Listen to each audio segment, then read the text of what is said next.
जय माताजी मित्रों, हूँ मनीषाबेन आपનું સ્વાગત કરું છું અમીધારા કિચનમાં। તો આજે આપણે બનાવશું ભરેલા ભીંડાનું શાક।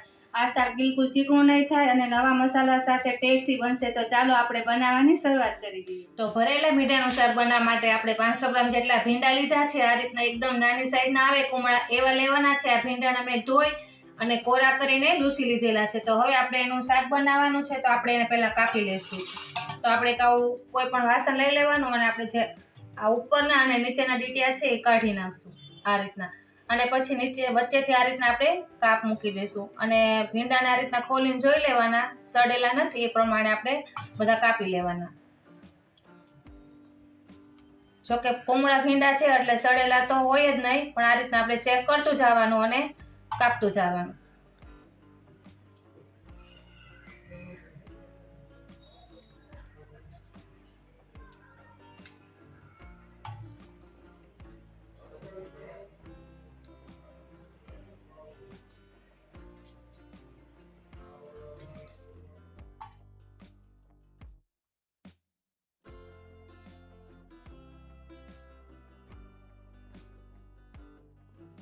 તો આપણો ભીંડો બધો કપાઈ ગયો છે। આપણે આ રીતના સરસ કાપી લેવાનો। તો હવે આપણે એની અંદર ભરવાનો મસાલો બનાવશું। તો હવે આપણે ખાંડ લેશું અને તેની અંદર આપણે 1 વાટકા જેટલા મોળા ગાંઠિયા લીધા છે એ લેશું, આની અંદર નાખી દેશું। જો તમારે ગાંઠિયા ન વાપરવો હોય તો કોઈ પણ ચવાણું પણ વાપરી શકો અને તે પણ ન લેવો હોય તો ચણાનો લોટ શેકીને પણ લઈ શકો। તો હવે આપણે પહેલા ગાંઠિયા છે એને ખાંડી નાખશું। તો આપણા ગાંઠિયા આ રીતના ખંડાઈ ગયા છે। આપણે આ રીતના એને ખાંડી લેવાનું છે। તમારે ખાંડવા ન હોય તો મિક્સરમાં પીસી નાખવાના, બંધ ચાલુ કરીને પીસી નાખવાના। તો આપણે આ રીતના એને ખાંડી લીધા છે। તો હવે આપણે એક બાઉલ લીધું છે અને તેની અંદર મેં અડધી વાટકી જેટલા લીલા ધાણા આવે એ કાપી લીધા છે। અત્યારે માર્કેટમાં લીલા સરસ મળે છે, આપણે એ લીધા છે અને એને ઝીણા ઝીણા કાપી લીધા છે। અને એની અંદર આપણે જે ગાંઠિયાનો ભૂકો બનાવ્યો છે નાખી દઈશું।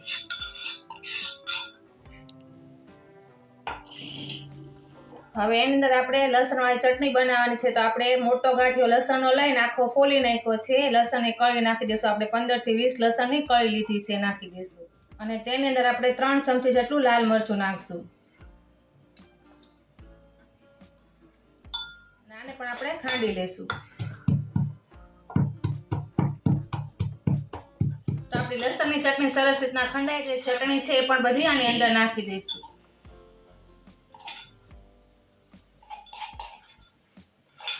એક નાનો આદુનો ટુકડો લીધો છે અને આ રીતના મેં પીસી લીધો છે, એ પણ નાખી દઈશું। તો આપણે અડધી ચમચી હળદર નાખશું, 1 ચમચી ધાણા જીરું નાખશું, સ્વાદ અનુસાર મીઠું નાખશું। આપણે 2 ચમચી જેટલા સિંગદાણા લીધા છે કાચા, એને મેં મિક્સરમાં આ રીતના પીસી લીધા છે, એ પણ નાખી દઈશું। આપણે 2 ચમચી જેટલા સિંગદાણા લઈ અને પીસેલા છે એ નાખી દઈશું। 1 ચમચી જેટલા સફેદ તલ નાખશું। 1 લીંબુનો આપણે રસ નાખવાનો છે અંદર।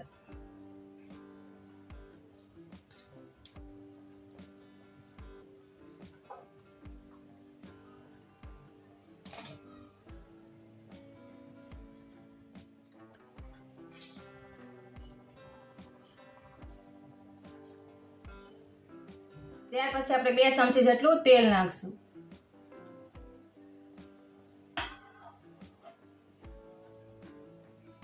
હવે બધો મસાલો આપણે સરસ રીતના મિક્સ કરી લઈશું।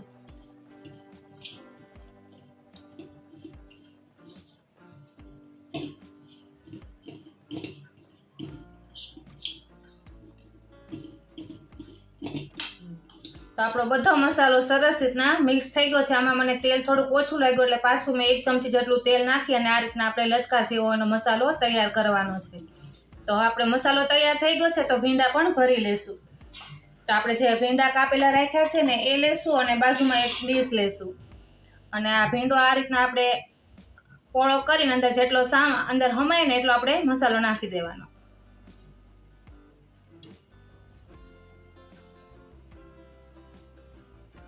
આ રીતના આપણે મસાલો બધો પેક કરી દેવાનો અંદર।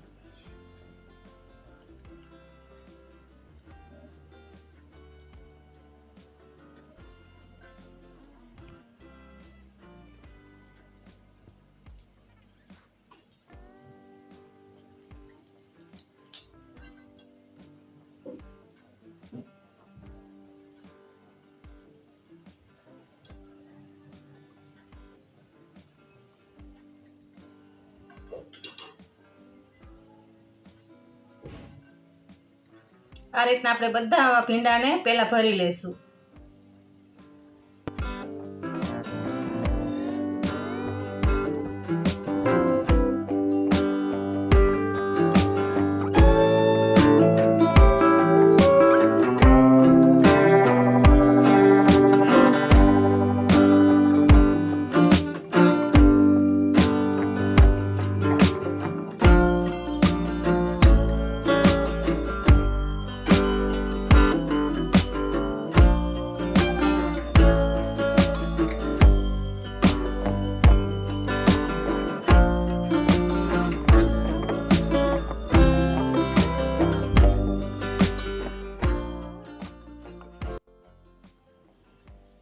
તો આપણે ભીંડાને બધો સરસ રીતના ભરીને તૈયાર કરી લીધો છે અને આપણે એટલો મસાલો બચ્યો છે. આપણે આ મસાલાને પછી શાકમાં નાખશું.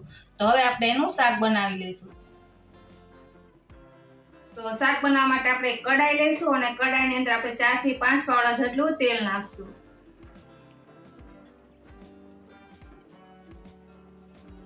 તેલ ગરમ થઈ જાય આપણે અડધી ચમચી જેટલી અંદર હિંગ નાખશું. હિંગ નાખવાથી આપણે શરીરમાં અપચો થતો નથી અને પાચન ક્રિયામાં પણ આપણને મદદરૂપ થાય છે. એટલે આપણે હિંગ નાખવી જરૂરી છે.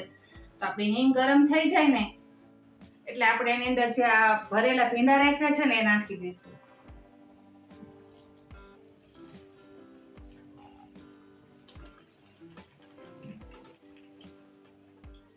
હવે આપણે આ ભીંડાને તવેથાની મદદથી ઉપર નીચે કરી અને સરસ રીતના બધા તેલની અંદર કોટ કરી લઈશું.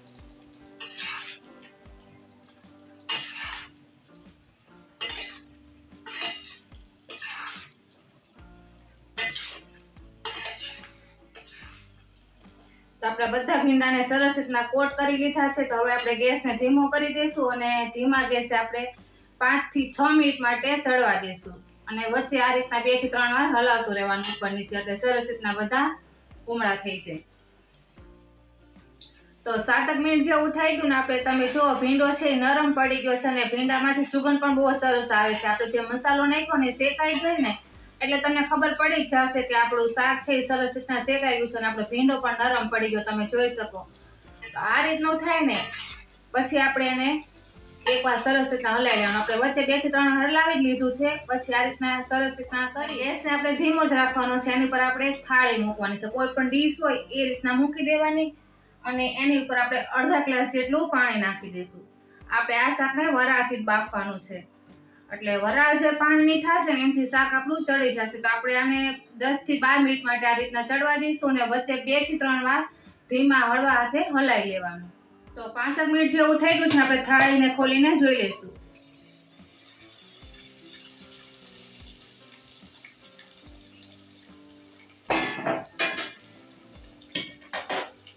તો તમે જોઈ શકો આપણે જ્યારે શાક મૂક્યું ત્યારે કોઈ મસાલો નાખ્યો નહોતો, ખાલી હિંગથી જ વઘારેલું હતું. તો પણ તમે જો કેટલું સરસ શાક બની ગયું છે. તો આપણે એને એકવાર રીતના હલાવી લઈશું. બધો મસાલો બહાર આવી ગયો છે અને સરસ સુગંધ પણ આવે છે અને આ રીતના આપણે એને હળવા હાથે હલાવવાનું છે. નહીતર આપણા ભીંડા છે એ તૂટી જશે અને મસાલો બધો બહાર આવી જશે. તો હવે આ રીતનું શાક બની જાય ને પછી જે આપણે મસાલો વધારાનો રાખ્યો છે ને આ મસાલો બધો આપણે ઉપર નાખી દઈશું.